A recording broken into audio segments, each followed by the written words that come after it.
specific information in your thesis structure. So I'll just look at a couple of introductions that may or may not use that format. So the prompt for this particular example is going to be, which of the three early explorers, Baugh, Columbus, and Bradford, is the most credible? So here we go. William Bradford is the most credible of the three writers. Oh, all right. So this person chose to start their essay with their claim. Now, we've already discussed why that's a no-no. Number one, the introduction's purpose is to introduce your claim. So if the first sentence of your introduction gives the claim, then you are clearly have nothing really much else to say in the introduction. Now, number two, the big problem with starting with your claim is that it seems illogical to a reader. Anyone outside of this particular classroom that's had this assignment is going to be kind of scratching their head. Why are we talking about William Bradford? Why does it matter if he's credible or not?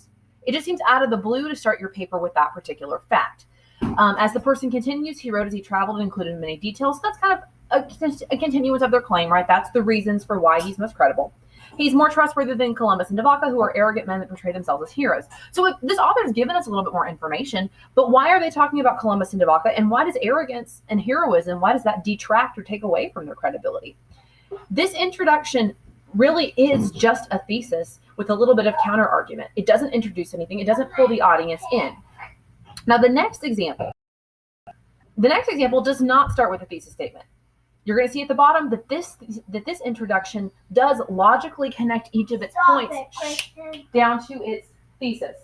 Okay, so if we look at the first sentence, an age rich in exploration and discovery, the 1400s to the 1600s brought to light many unique individuals that served an important role in our history and who recorded their findings of the New World. So here we have a very general statement. The age of exploration, people traveled, they wrote down what they found and and the things that they observed about the lands on which they traveled.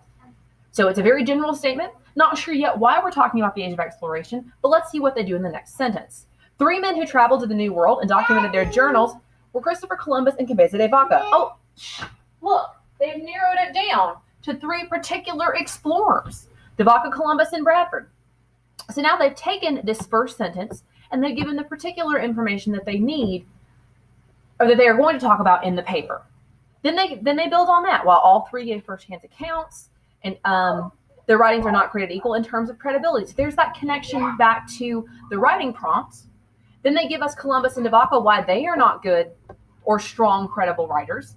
Then they also present themselves as superior. William Bradford, though. So here is that connected sentence, that sentence 4 or sentence 5, that last sentence before our thesis statement that connects all his background information to the actual claim, which is very clearly that William Bradford is the most credible. So here we see an author who has used this GPS method to go down to their thesis statement to make it a very logical,